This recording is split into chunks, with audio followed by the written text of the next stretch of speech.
हाय बच्चों, कैसे हो आप सब लोग। आई होप सब लोग बहुत बढ़िया हो, सब अच्छे हो और आप लोग मेरा वीडियोस देख रहे हो, ये मैं आशा करती हूँ। और कोई भी प्रॉब्लम हो तो प्लीज कमेंट्स में बताइए, ठीक है। और लास्ट वीडियो में हमने देखा था एक्रोसोम रिएक्शन। इस वीडियो में उसके आगे का देखेंगे। बेसिकली इस वीडियो में हम ये देखेंगे कि आपको लगता है अब तक एग बना है। हम जो एग एग एग एग बोल रहे थे, ये एग अभी तक बना नहीं है, एग अभी बनेगा।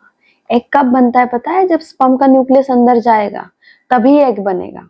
उसके पहले एग नहीं है वो, उसका टर्म कुछ और है, वो है सेकेंडरी oocyte।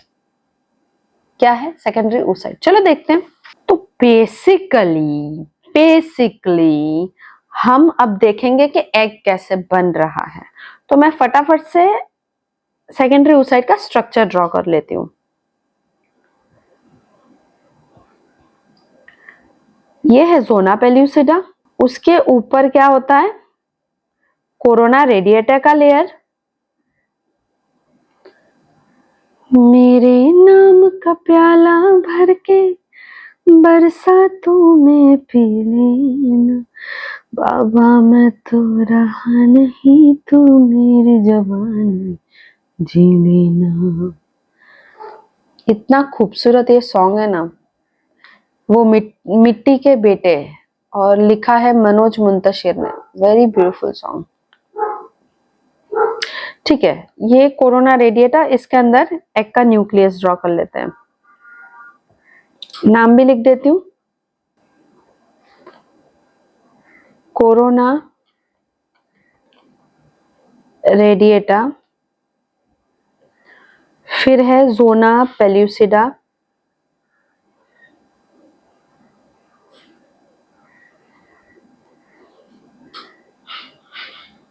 Egg nucleus. ठीक है, मैं ये मानती हूँ कि जब भी आप पढ़ाई करो तो साइड में एक डायग्राम हो ही जाना चाहिए।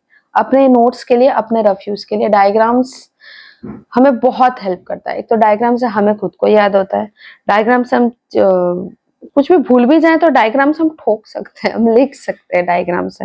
It's very important, diagrams please बनाया करो। ये एग का न्यूक्लियस है। अब ये एग न्यूक्लियस तो मैंने लिख दिया, बट एग को मैं कैंसिल करके मैं यहाँ पे लिखूंगी सेकेंडरी oocyte न्यूक्लियस, क्योंकि एग है नहीं, एग तो बना नहीं, एग तो भी बनेगा। ठीक है, ओके चलो मैं एग निकाल देती हूँ।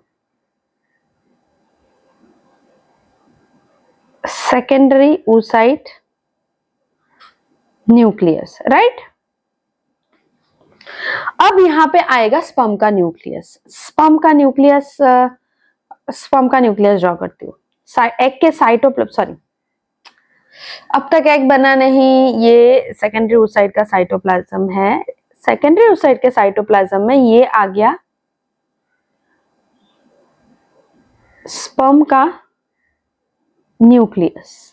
जैसे ही ये आया बेटा, जैसे ही ये इस साइटोप्लाज्म में अंदर आया, इस साइटोप्लाज्म में कुछ ट्रिगर हो गया। मतलब कुछ आया तो उसको ट्रिगर तो होगा ना, कि कुछ तो आया।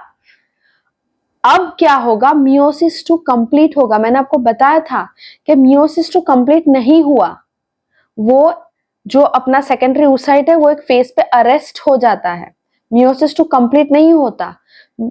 जैसे ही स्पर्म का न्यूक्लियस अंदर जाएगा, ये क्या करेगा? It will complete meiosis to completion होगा। कब होगा? जैसे ही स्पर्म का न्यूक्लियस एग के सेकेंडरी oocyte के साइटोप्लाज्म में जाएगा। अब जैसे ही मियोसिस टू कंप्लीट हुआ, दो चीजें बनेंगी। एक बनेगा oocyte जो हमारा एग है, और दूसरा बनेगा सेकेंड पोलर बॉडी। क्या है ये भाई साहब, कौन है बताते हूँ। जो oocyte है वो ये इस एग का पूरा मोस्टली पूरा साइटोप्लाज्म अपने अंदर ले लेगा, इसलिए इसके पास बड़ा साइटोप्लाज्म है, बिग साइटोप्लाज्म।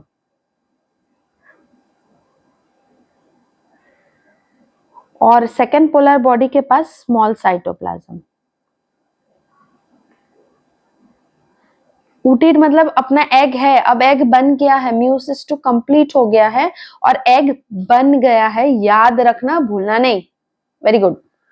और सेकेंडरी पोलर बॉडी जो जिसके पास छोटा सा इतना ये इतना इतने साइटोप्लाज्म में से छोटा सा साइटोप्लाज्म उसके अंदर चला गया, अब उसका कुछ काम नहीं, वो डीजेनरेट हो जाता है आगे जाके, ठीक है। बनता तो है लेकिन काम नहीं है, इसलिए डीजेनरेट हो जाता है। हमारे काम का क्या है, हमारे काम का अपना ऊटेट है, अपना एग है, ठीक है ना। एग होगा, अभी एग बन गया, स्पर्म का न्यूक्लियस आया, मियोसिस टू कंप्लीट हो गया, अब ये एग बन गया। अब होगा क्या, अब होगा फ्यूजन, सिनगैमी। फ्यूजन को ही, फ्यूजन का ही एक दूसरा वर्ड है सिनगैमी। आपको यहां तक समझ आया? एक और बार समझा दूं। ये सेकेंडरी oocyte का न्यूक्लियस है बच्चे, ये सेकेंडरी oocyte का न्यूक्लियस है, ये स्पर्म का न्यूक्लियस है। जैसे स्पर्म का न्यूक्लियस अंदर आया, कुछ तो ट्रिगर हुआ, मियोसिस टू कंप्लीट हुआ। मियोसिस टू कंप्लीट होने के बाद ये बना एग, जिसे हम इजी वर्ड, इजी शब्द में कह सकते हैं कि एग बन गया, राइट, एग बन गया।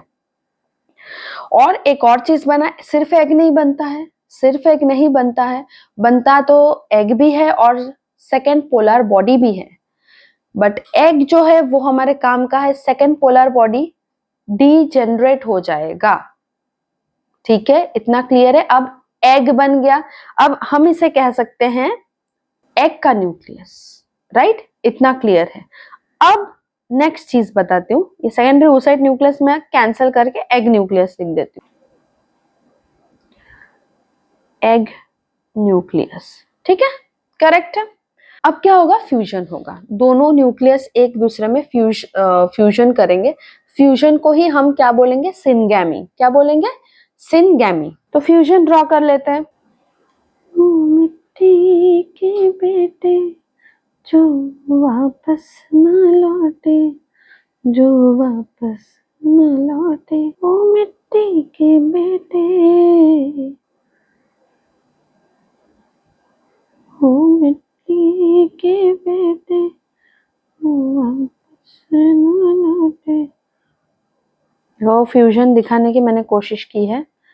ये क्या हो रहा है, ये फ्यूजन हो रहा है। ये बना क्या, ये फ्यूजन तो हो गया, फ्यूजन हो गया, जिसको हम हमने फ्यूजन का एक और वर्ड क्या है, सिनगैमी, सिनगैमी हो गया। सिनगैमी होने के बाद क्या बना, जाइगोट बना। ये क्या है एक्चुअली, ये है जाइगोट, जो 46 क्रोमोसोम्स का है, क्योंकि एग का न्यूक्लियस 23 क्रोमोसोम्स और स्पर्म का न्यूक्लियस 23 क्रोमोसोम्स, टोटल मिल गया, जाइगोट बना, मिल गया, जाइगोट बना, तो इसे हम क्या कहेंगे, और फिर क्या, सॉरी क्या बोल रही हूँ मैं, जाइगोट बना, जाइगोट में 46 क्रोमोसोम्स है, ठीक है। एक बार लिख भी लेते हैं हम। और बच्चे डायग्राम ड्रॉ करते रहो, बहुत हेल्प करेगा। जब एग्जाम आएगा, जब आपको ये डायग्राम्स याद होंगे ना, तब आपको याद आएगा कि मैम ने बोला था, मैम ने बहुत इंपॉर्टेंट चीज बताई। चलो,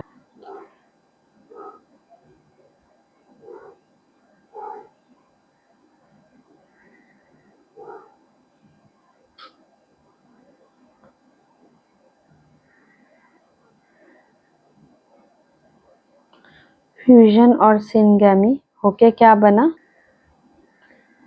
जाइगोट बना, ठीक है, इतना समझ में आ गया आप। अब जाइगोट का साइज भी लिख देती हूँ, 0.1 mm का होता है।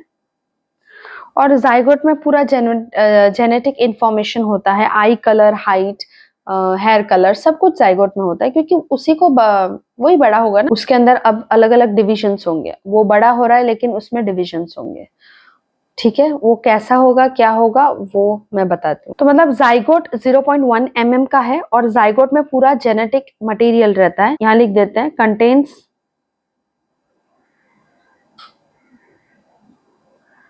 Genetic information. वो क्या होता है, हेयर कलर, आई कलर, सब कुछ बेटा, सब कुछ होगा वो, ठीक है। अब जाइगोट बना, अब जाइगोट बड़ा होगा, तो वो कैसे होगा, जब जाइगोट बड़ा होता है तो उसमें कुछ डिविजन्स होते हैं, क्लीवेज होता है। क्या होता है, क्लीवेज, वो डिविजन्स जो होते हैं उसे हम क्लीवेज कहते हैं।